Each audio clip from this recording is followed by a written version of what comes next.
எல்லாம் சாய் பக்தர்களுக்கும் ஓம் சாய்ராம். என்னுடைய பணிவான வணக்கங்கள் உங்கள் எல்லோருக்கும். என் பெயர் சுனந்தா. நான் சென்னையில் வசித்து வருகிறேன். சாய்பாபாவின் பக்தை நான். பல ஆண்டுகளாக பொது சேவையில் ஈடுபட்டிருக்கிறேன். இந்த எண்ணமும் இந்த நோக்கமும் எனக்கு கொடுத்தது சாய்பாபா தான். ஏனென்றால் ஸ்ரீ சாய் சச்சரித்திரம் படிக்கும் பொழுது பாபா சொல்கிறாரு, உங்ககிட்ட இருக்கிறதுல எல்லோர்கிட்டையும் அதை பகிருங்க, இல்லாதவங்க கிட்ட. அதே போல் உணவு இல்லாதவங்களுக்கு உணவு வாங்கி கொடுங்க. இருக்கிறதுக்கு இடம் இல்லை என்றால் முடிந்தால் அவங்களுக்கு இருக்க இடம் கொடுங்கள். உடுத்துறதுக்கு உடை இல்லை என்றால் உடையை கொடுங்கள். இது மாதிரி பல சேவைகள் செய்வதனால நம்மளுடைய கர்மாக்கள் குறையும். ரெண்டாவது, மனித நேயத்தின் ஒரு எடுத்துக்காட்டு இது அப்படின்னு பாபா பல சமயங்கள் நமக்கு சொல்லியிருக்கிறாரு. கருணை உள்ளம் படைத்தவர்களாக இருக்கணும், எல்லோரிடம் அன்பாக நம்ம இருக்கணும், அன்பை பகிரணும் அப்படின்னு சொல்லியிருக்கிறார். இந்த ஒரு விஷயங்கள் எல்லாமே என் வாழ்க்கையில் நான் நடைமுறையில் கொண்டு வரத்துக்கான முயற்சியில் ஈடுபட்டு செய்து கொண்டு வருகிறேன். நாம் செய்யும் தர்மம் என்றைக்கும் நம்மை காக்கும். இதில் எந்த ஒரு மாற்று கருத்தும் இல்லை. சமீபத்தில் என் கவனத்திற்கு ஒரு சோகமான துயரமான சம்பவம் கொண்டு வரப்பட்டது. டெல்லிக்கு அருகில் இருக்கக்கூடிய ஒரு ஊர் குர்காம் அப்படிங்கிற ஊரில் வசித்து வரும் திரு ஆனந்த் பிதிகா அவர்கள் ஒரு சிறந்த சாய் பக்தர். பல ஆண்டுகளாக அவர் பல சாய் சேவைகள் அதில் ஈடுபட்டிருக்காரு. அவர் என்னோட நண்பர்.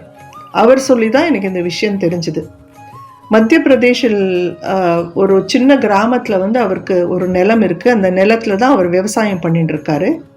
அந்த விவசாயத்துக்கு உதவியாக அவர் ஒரு பிரதீப் சாக்கேத் அப்படிங்கிற ஒரு தொழிலாளி இருக்கார். அவருக்கு 29 வயது. ஆனால் பிறவி ஊமை அவர். ஆனால் எப்படியோ ரொம்ப சாமர்த்தியமாக எல்லா வேலைகளும் செய்வார். வேலையோ சேவையோ செய்வதற்கு பேச்சு அப்படிங்கிறது இந்த தேவை இல்லைங்கிறது காட்டுறதுக்கான ஒரு எடுத்துக்காட்டு தான் பிரதீப் சாக்கேத். அவர் ஒரு நாள் இந்த நண்பரோட இடத்தில் வேலை செய்யாமல் மற்ற ஒரு நிலத்தில் வேலை செய்யறதுக்கு போயிருந்தார். போன போது அங்கே மின்சாரம் தாக்கி அவருக்கு உடனடியாக மரணம் ஏற்பட்டது. ரொம்பவே ஒரு துயரமான சம்பவம். 29 வயது தான் அவருக்கு. திருமணம் ஆகிவிட்டது. அவருக்கு 2 பெண் குழந்தைகள் கூட இருக்காங்க. 5 வயதில் ஒரு பெண்ணும் 7 வயதில் ஒரு பெண்ணும். அவர் மனைவியும் இல்லை. எவ்வளோ சோகமான விஷயம் பாருங்க. வயதான தாய் தந்தையர். தந்தை அவருக்கு லிவர் முற்றிலும் கெட்டு போயிருக்கு. ஆனாலும் இந்த குழந்தைங்களை காப்பாற்றுறதுக்கு அவர் ஏதாவது ஒரு கூலி வேலை செய்து தான் காப்பாற்ற வேண்டும் அப்படிங்கிற ஒரு நிர்பந்தம். அந்த பிரதீப்போட தாய்க்கும் உடல்நிலை சரியாகவே இல்லை.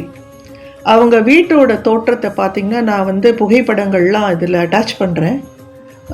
இடிஞ்சு விழற நிலைமையில் இருக்குது. ஒரு மரக்கட்டைகளால் அதை நிமித்தி வச்சுருக்காங்க. இந்த குழந்தைங்களுக்கு குளிர்காலம் இப்போ பர்டிகுலராக அந்த ஊர்களெல்லாம் நார்த் இந்தியாவில் குளிர்காலம்.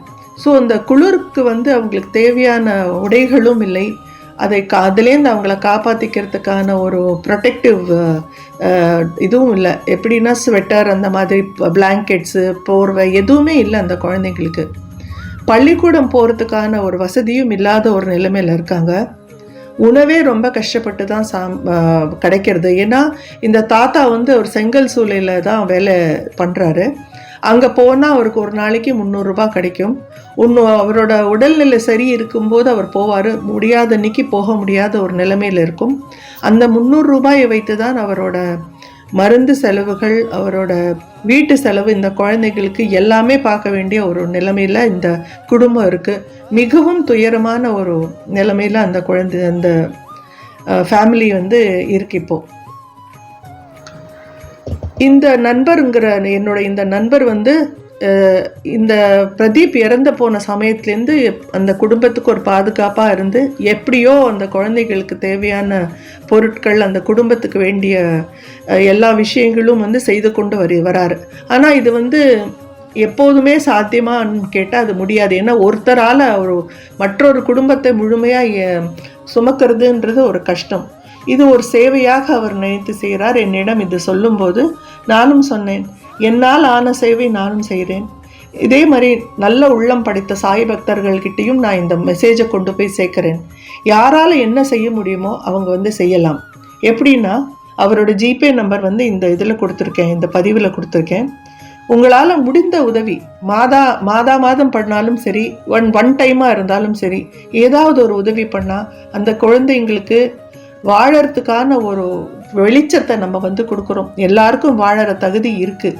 அதுக்கு நம்ம ஒரு சின்ன ஒரு ஊண்டுகோலாக இருக்கலாம். அதுக்கு இறைவன் நமக்கு அந்த சக்தி கொடுத்துருக்காரு, நம்ம சாய்பாபா கொடுத்துருக்காரு அப்படின்னா சிறு சிறு உதவிகள் இந்த குடும்பத்துக்கு நம்ம செய்யறதுக்கான முயற்சிகள் செய்யலாம் அப்படிங்கிறது என்னோட தாழ்மையான வேண்டுகோள். செய்ய முடியாதுங்கிறதுக்கு கிடையாது. நம்ம பல நேரங்களில் நினைக்கிறோம் நாம தான் ரொம்ப துயரத்தில் இருக்கோம், நமக்கு தான் ரொம்ப கஷ்டம்னு. இந்த குழந்தைகளோட ஃப்யூச்சர், எதிர்காலம் யோசிச்சு பாருங்கள். எதுவுமே இல்லை, இந்த பாட்டி தாத்தா இருக்கிற வரைக்கும் தான். அதுக்கப்புறம் என்ன அப்படிங்கிறத நினச்சி பார்க்கவே ரொம்ப பயமாக இருக்குது. உற்றார் உறவினர்லாம் யாருமே கிட்ட வரல. ஏன்னா இது ஒரு பெரிய பொறுப்பு. இப்போ என் நண்பர்கிட்ட பேசின போது அவர் என்ன சொன்னார்னா, ஒரு காலகட்டத்துக்கு பிறகு ஒரு ட்ரஸ்ட் மாதிரி அமைத்து இந்த குழந்தைங்களோட ஃப்யூச்சரை செக்யூர் பண்ணுறதுக்கான முயற்சிகள் நான் செய்வேன் அப்படின்றாரு. ஸோ நம்மளால் நம்மளும் ஒரு கை கொடுக்கலாமே அப்படிங்கிறது தான் என்னோட எண்ணம். என்னோட சார்பில் நான் செய்ய வேண்டியதை நான் செஞ்சுட்டேன். சாய் பக்தர்களாக உங்கள் எல்லார்கிட்டும் இந்த பிரார்த்தனை நான் வைக்கிறேன். ஏன்னா நம்ம எல்லோரும் ஒருத்தர் சார்ந்து தான் இருக்கும். இண்டிபெண்ட்டாக யாராலையும் வாழ முடியாது. அதனால் இந்த மாதிரி சேவை செய்யும் போது நமக்கு ஒரு கிடைக்கிற திருப்தி அதுக்கு ஒரு அளவே இல்லை. இதுதான் என்னோட அனுபவம். அது உங்ககிட்ட நான் ஷேர் பண்ணுறேன். உங்ககிட்ட என்னோடய ரிக்வெஸ்ட்டையும் நான் இதுதான் வச்சுட்டுருக்கேன். உங்களால் முடிந்தது நீங்கள் செய்யுங்கள். பிறகு மிச்சதெல்லாம் சாய்பாபாவோட கையில். யார் வாழ்க்கையை எப்படி அமைக்கணுங்கிறது அவருக்கு தெரியும். ஆனால் நம்ம பொறுப்பு, நமக்கு கொடுக்கப்பட்ட கடமையை நம்ம கண்டிப்பாக செய்யலாம். ஓம் சாய்ராம்.